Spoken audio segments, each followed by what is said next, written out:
Hello there.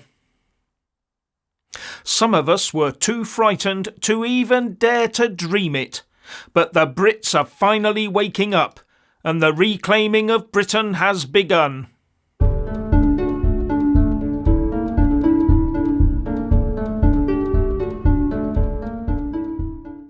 Have British common sense and national pride reasserted themselves at last?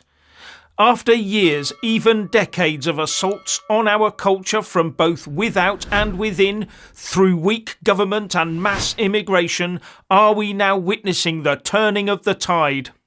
Are the pro-British and pro-Israeli keyboard warriors now waking up to the fact that despite the relentless onslaught of the anti-British woke lefties doing their utmost screeching to stop it, there is now a growing groundswell of popular opinion against their wokery?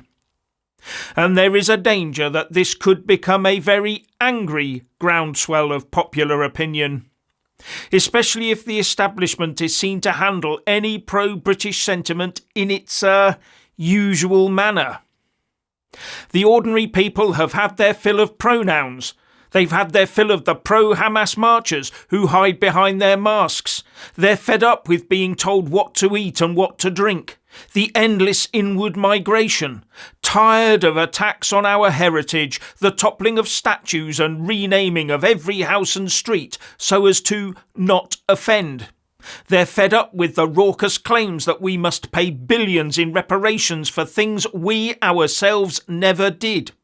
They're tired of the two-tier policing system that favours everyone except Brits, especially in London, and the two-tier political system that favours everyone except Brits, especially white male Brits.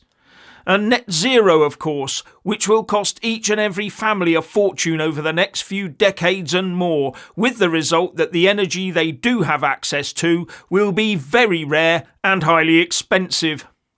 The ordinary Brit has had a bellyful of all of this, and the fight back has started.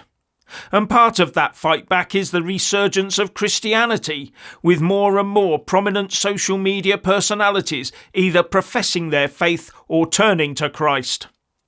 And the final prod for the UK masses appears to have been these incessant pro-Hamas, disguised as pro-Palestine, marches.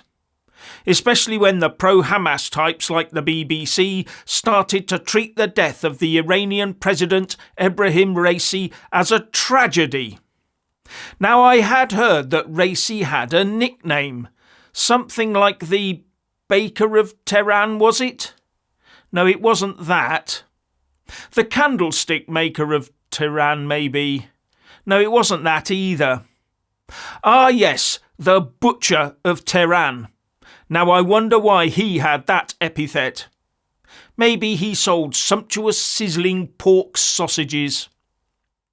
But seriously, all these politicians and officials around the world, even from the UK, publicly lamenting his passing. You have to wonder who's paying them, don't you? The guy was an absolute. And now we hear that members of the Iranian Islamic Revolutionary Guard Corps, the IRGC, are violently active on UK soil. Anyway, whatever the catalyst was, the blue touch paper has been lit. And now we hear about counter-protests in support of Israel growing in size. And the pushback last week against the pro-Hamas supporters attempting to intimidate the Phoenix Theatre in the Jewish area of East Finchley, which was showing the atrocities committed by Hamas at the Supernova Festival on October the 7th. And Tommy Robinson's upcoming rally next Saturday the 1st of June, which looks like it's going to be standing room only. Now we all know that the establishment isn't set on derailing both Tommy and this rise of the ordinary folk that they label as far right. Don't we? And we know that Sadiq Khan's Metropolitan Police will treat those rally attendees this Saturday in exactly the same way that they treat the pro-Palestine marchers. Don't we? And there will not, of course, be any state-sponsored agent provocateur in the crowd trying to spark violence. Will there? The police won't try intimidatory tactics while managing the rally to sow the seeds of violence within the rally. Will they? And the mainstream press cameras will be there for one purpose and one purpose alone: to capture every single event, however minor, that could be framed to make it look like far right-wing violence. The mainstream press will not be interested in the truth. They will not be reporting on Tommy Robinson's film Lawfare. The press would rather that just went away. No, the press will be there hoping against hope for the fighting and the blood, and that alone.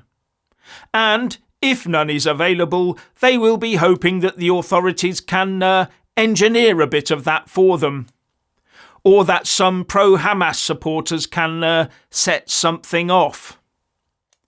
But the huge number of citizen journalist cameras that will be in attendance feeding their product into social media will be the pro-British rally attendees' best protection, and mine will be among them. And while the pro-Christian and pro-British movement starts resurrecting itself, one cheek of the UK Uniparty is preparing to hand over to the other cheek via this upcoming general election. An election where the only battle of ideas between them is about how to A. Keep the borders wide open against the wishes of the people, and B. How fast to impose cripplingly expensive net zero policies on the long-suffering populace. That's it.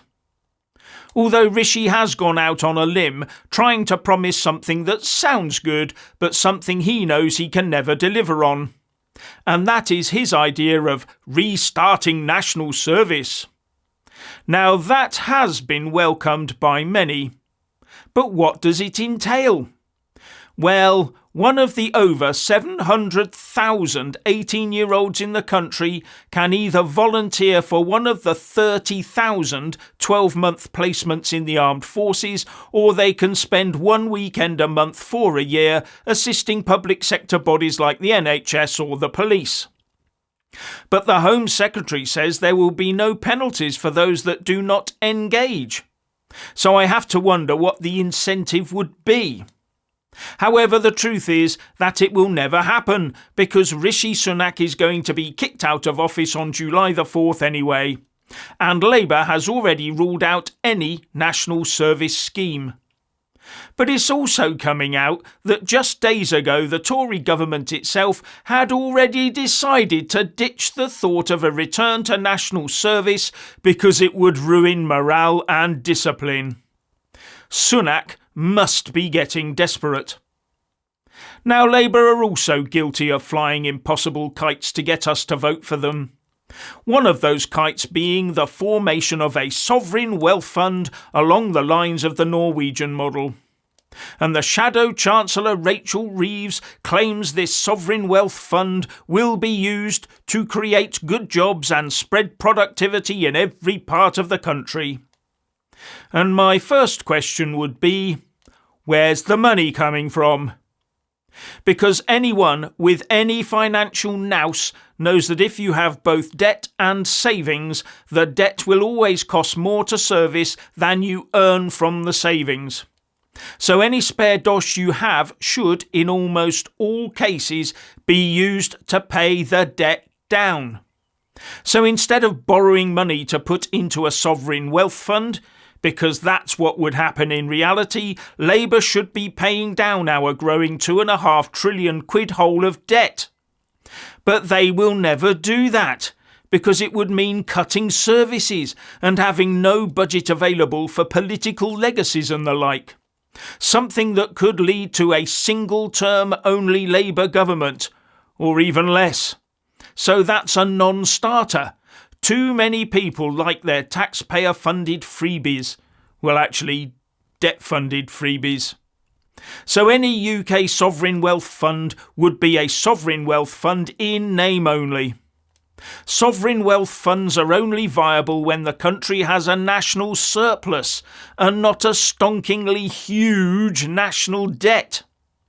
Sometimes I despair of our political class. No, correction, I always despair of them. They seem to have zero grasp on reality, while all the main parties follow almost identical agendas. No wonder people have turned their backs on politics, with the result that this election will probably suffer from an extremely low turnout and throw out a winner that not only does not deserve to hold the reins of power, but a winner that is beholden to some very nasty anti-British sentiments. And that would be a very dangerous outcome.